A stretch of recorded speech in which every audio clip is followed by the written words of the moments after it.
We all know that struggling through fertility issues can be stressful, but where is the line between finding something challenging and watching as anxiety takes over your whole life? When you get to the point where you're stressing about eating perfectly, taking dozens of supplements every day, you're having trouble sleeping, you're avoiding people that trigger you, and you no longer feel like yourself. If any of these resonate, then this is an episode you need to hear. Welcome to your journey to fertility. This is the podcast that blends science with spirit to give you all the tools you need as you navigate your fertility journey. I'm your host, Jennifer Edmonds, and for the last 15 years, I've been helping women on their journeys to motherhood and beyond. I believe that combining the latest scientific research along with the best energetic and mindset practices will help you to avoid putting your life on hold and bring you closer to your baby. Each week, you'll learn ways to support your fertility and trust your body so that you can stop stressing that you'll never have your baby and finally walk your path to motherhood. This is the Your Journey to Fertility podcast. Welcome back to the podcast. Thank you for hanging out with me today. This episode is something that comes up a lot when I'm working with fertility students, and it's something I speak about every day. Stress is one of those things that gets debated a lot in the fertility space. You know, there's all these really helpful people telling you don't stress, or, you just need to stress a little bit less and you'll fall pregnant so much more easily. And then there are all of the arguments that say, well, stress doesn't affect fertility. And, those in stressful situations get pregnant every day. So where do we land amongst all of this? And is it really important when you're trying to conceive? We know that stress hormones can affect reproduction, and I have talked about this on previous episodes, but mostly the main point to note here is that the release of cortisol in large amounts over a long period of time can interfere with the delicate balance of our reproductive hormones. But what I want to focus on in this episode and give you some relief from is that stress can make your life absolutely miserable. So yes, of course, people fall pregnant when they're in stressed situations, but is this ideal? Will it make your pregnancy more challenging? And will this follow you through to motherhood? Various studies have shown us that women who went through fertility treatments such as IVF are actually at a higher risk for postpartum depression. So with all of this in mind, I want you to know that there are some really simple, easy, and effective tools that you can start implementing today, and they will make an enormous difference. But I want you to note as well that they're not a quick fix. These aren't things that you're going to do once or twice and feel much of a difference, because when you have been in fight or flight or in a stressed situation and you're feeling chronic anxiety for so long, it's going to take time to really remind your brain and your nervous system that you are safe, that it no longer needs to start initiating this stress response, and that it can come back to that place of calm. This list is a bit of a mix of very science-based and evidence-backed tips and tricks, but I want to get also a little bit deeper and a little bit more woo-woo on this episode, because I really find that the combination is where the magic happens. So number one, and I feel like I bang on about this in all of my episodes, but number one is meditation. And it is one of those things that people roll their eyes about, like, I hate meditation. I tried that. I found that really hard, really boring, really difficult. It didn't work for me, all of those things. But I want to remind you that no one is good at meditation, especially not the first time they do it, and not every time that they do it. I have been using meditation for years, and some days it just, honestly, it doesn't work. But it's the consistency and putting in the time and the effort that does tend to make a difference. And it doesn't have to be setting aside an hour to, sit down on your yoga mat, cross-legged, and closing your eyes and breathing. Not at all. It can be 5 minutes. Place hands over your lower belly, close your eyes, follow your breath. Just every breath in, every breath out. Slow down your thoughts, slow down your heart rate. Little things like that can make a huge difference. Guided meditations are also a really wonderful way to help you. And then, there are so many wonderful meditations that you can use throughout your fertility journey. In the programs that I offer, I have meditations that walk you through every stage of your cycle, every stage of different fertility treatments, and when outcomes don't go the way you want. And those sorts of things are really beneficial. I also find that moving meditations and things like walking out in nature or dancing, just switching off that thinking mind for as many minutes as you can and bringing awareness into your body. These are all forms of meditation. There are so many studies that have been done on the links between meditation and the release or the reduction of anxiety and stress levels in many, many different situations. Meditation is used extensively in trauma recovery and within therapy all over the world. And one of my most favorite studies was done by a lady named Alice Domar. And she found that in her test group of women who are going through IVF, when they participated in a mind-body program, their chances of conceiving actually improved by 50%, which is incredible. So that's going to be my number one on every list, always. So start your meditation practice today. Start small. Don't make it a big deal. Do it where you can, where you've got a few minutes, and expand it from there. Number 2 is your bedtime routine. And your bedtime or your nighttime routine, it actually starts from the moment you wake up. So let's begin here.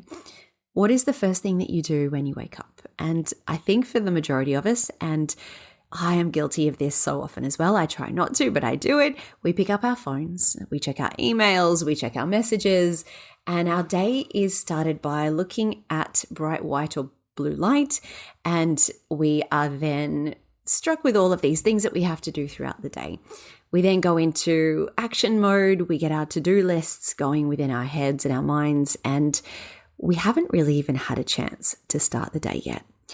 This is not how nature intended us to start our days.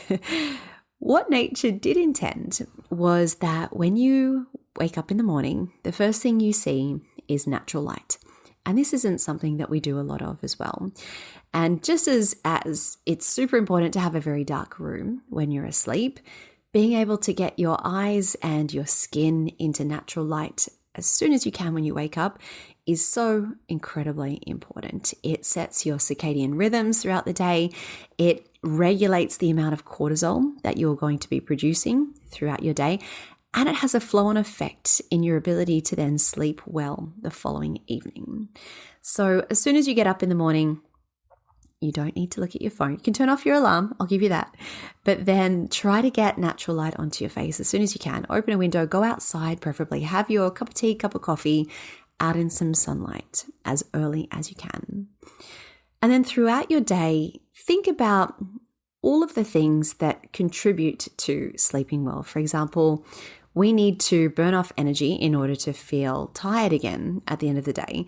But there is a balance between this. So we want to be able to move enough throughout the day without being overly exhausted. And things like cycle syncing come into this a lot. Where are you in your cycle can kind of depend on how much exercise you want to do. But generally, if you work at a desk, you want to be getting up every 45 minutes and just making sure you've got good circulation going. You're resetting all of those stress hormones, because sitting down for long periods of time is very stressful on your body. And it doesn't matter if you go to the gym for 2 hours every day. If you're sitting down for 6 to 8 hours on top of that, that exercise isn't really enough. But little pockets of movement every 45 minutes does make a huge, huge difference.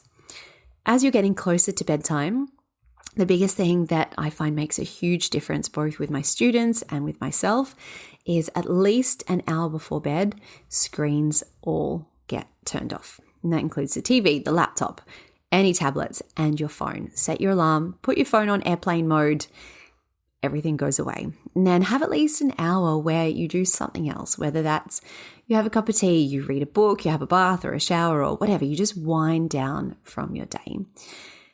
The next thing that I love to include in this bedtime routine, and you can do this in the hour that you're calming down from having screens bombarding you, is a beautiful yoga pose called Viparita Karani, and you may know it as legs up the wall. Now, legs up the wall just looks like literally you laying down on your back, you're close to a wall, and you're just resting your legs up against it. And this is such a powerful, simple, and gentle pose. It allows your heart to rest. So when you are inverted in this way, all of the blood flow just comes down from the legs, which are containing the biggest muscles in your body. So when your heart doesn't have to pump blood to those areas so much, it can start to have a little bit of a rest. And when you combine this with deep, slow breathing, it's incredibly calming for your nervous system. It's a sort of an automatic switch from getting your nervous system out of this sympathetic state of, being watchful, being wary, being in stressful situations, and it switches it over to your parasympathetic state or your rest and digest state. And this is where things like tummy gurgles start to come up. You might notice that, your stomach is making all sorts of weird noises. This is an excellent sign that you've switched over into that parasympathetic state. And it's really helpful for preparing you to fall asleep and stay asleep easily. The next thing is about getting outside. Humans did not evolve to live indoors 90% of their lives, and yet this is how the modern world is set up. And your nervous system is able to recognize immediately when it is in nature. There are patterns and colors that your brain recognizes that you don't actually consciously notice. The colors of trees and plants and the sounds, the smells of ocean and everything around you is incredibly soothing to your nervous system. So make it a priority if you can. I know weather permitting in different parts of the world can make this difficult, but even if it's 10, 20, 30 minutes, preferably, where you can get outside and go for a walk. And it doesn't have to be all at once. Split up a walk in the morning, maybe a quick one at lunchtime, and maybe one in the evening as well. Number 5 is the combination of movement with breath. Your nervous system absolutely loves coordinating and synchronizing your movements alongside your breath. It finds it incredibly soothing and calming. And this is one of the reasons that I find a yoga practice is so helpful for relieving anxiety and for helping women who are trying to conceive. But it doesn't have to be a yoga practice. It could be something as simple as going for a walk, and maybe you take an inhale as you take 5 or 6 steps, and then you exhale with 5 or 6 steps. So something that just shows your brain that you are really focusing on movement and your breathing. And this is a wonderful way, again, it's like meditation, to stop those racing thoughts, those, constant limiting beliefs and all of those thought patterns that we tell ourselves. Number 6 is, again, one of my favorites and one of those slightly more woo-woo things that we can do, but connect to your baby every single day. We spend so much of our day worrying about the future, the what ifs, the fears of things not being able to happen, the timelines of things not happening. And this is incredibly overwhelming. But if you could spend a couple of minutes a day with your baby, how would that make you feel? There are so many wonderful guided visualizations that you can do for fertility. And, don't get me wrong, you don't have to absolutely believe in it, but I find this is one of those things that it really does put you into a place of relief, even if it's only for a couple of minutes. And one way I love to do this is, maybe as you're going to sleep at night, place your hands over your lower belly and picture what you want the next year, the next 5 years, the next 10 years of your life to look like. Imagine your pregnancy. Imagine your body changing, the physical sensations. Imagine the birth that you dream that you'll have. And then imagine having your baby in your arms. Fast forward and go through all of those little things that you're really wanting to come true, those moments that you've been dreaming of. When your baby laughs for the first time, when you take your child to their first day of school, all these big events that are in your future. We spend so much of our time stressing about the what ifs. It's only fair to enjoy the what ifs as well. The what if it actually all works out? what if I actually get everything that I'm dreaming about? And this isn't something that your brain will initially want to do because it's been stuck in this survival mode for so long. But the more time you can spend with your baby and the future that you really want, the easier it is to tap into that energy and the easier it will be to come out of that stressful situation. Now, number 7, the last one I want to leave you with today is what to do in moments of high stress.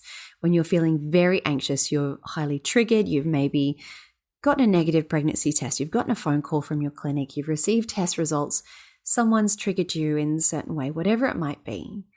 When you are in that moment of very high stress, what do you do? And there are 3 things, I'll give you 4, but 3 main things that I want you to do in that moment. And the first and the most important thing is awareness. Notice the physical signs, what happens within your body when you are triggered, when you are in that very intense moment. For example, are your palms getting sweaty? Is your heart racing? Do you feel like your breath is speeding up? You're taking these really quick, shallow breaths. Do you feel like you are agitated? You can't sit still. Your mind is racing. You can't focus on anything. I want you to write these down, and it could be in a little notes app on your phone. You don't have to get out a pen and paper, but start to become aware of the physical signs of your stress response when you are highly anxious. Once you are aware of them, because awareness is the only thing that you need in order to start to change how you feel in that moment. But once you are aware, you need to get present to remind your brain that you're safe, that you are not in danger, because your brain doesn't understand that this is not a life or death situation. It only wants to protect you, and it's going to stay in fight or flight until you can convince your brain otherwise. So go through your 5 senses in that moment. What can I feel? What am I sitting on? What are my feet touching?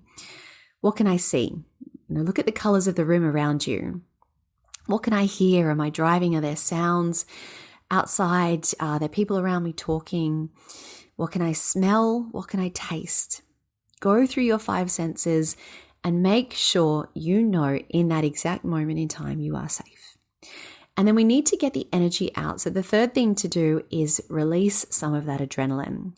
And there are so many ways you can do this, and different tactics work for different people. So things you can do, you can shake out your hands, shake out your arms, shake out your whole body, shake out your head.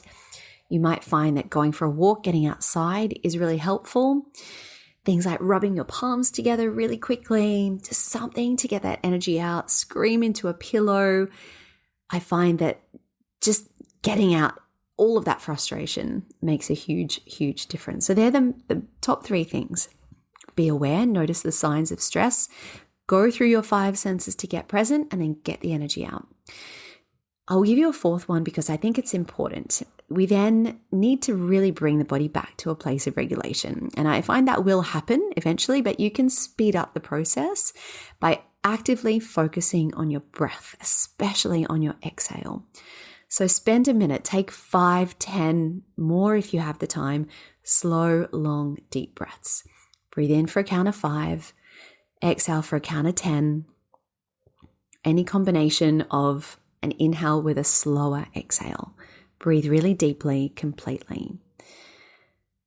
So I hope that these have given you some tips on how to start relieving some of the anxiety. I think my favorite one is probably that nighttime routine and just really approaching your day in the way you set up your nervous system in the morning. I find that makes a huge, huge difference. And if I've had a couple of weeks where I've really been out of sync with that, I've been up working late, or I've been awake overnight, or whatever it's been, just taking a few days to really focus on that moment from when you get up and really being conscious of what you're doing, especially that first kind of 30 to 60 minutes of the day, and then really being mindful of that last hour before you go to bed makes the biggest difference of all.